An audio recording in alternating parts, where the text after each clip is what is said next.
Morning, everybody. It was a little over a decade ago that a previous president said, we're going to transform America. He did not accomplish it in 2 terms. But his vice president, who is now the president, he was determined to do it, and to a certain extent, he has been successful. We've heard the stories about the terrorists coming into our country in record numbers. You heard about the fentanyl poisonings that affect the districts of all of us throughout America, including in Wisconsin, as well as the places where you live.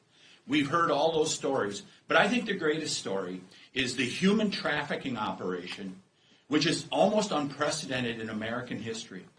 It rivals slavery from 300 to 400 years ago, the number of people that are being trafficked here through America by the cartels and others. And it is a sad day for America. And when the history of the 21st century, of the early 21st century is written, this will be a blight on American history, this massive human trafficking operation that was established. It's all going to end in January. And I look forward to working with my colleagues behind me because we have a big task in front of us. And I believe we should take H.R. 2, which was passed through the Judiciary Committee. Members behind here did a significant amount of work. I wrote one portion of that bill, and that was the parole portion. Parole is meant to be done on a case-by-case basis.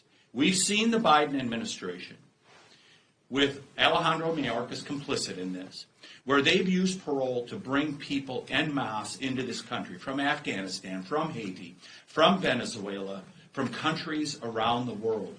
And we need to take H.R. 2 as the template here as we go forward and include that parole revision in there to make sure that we can keep the American people safe.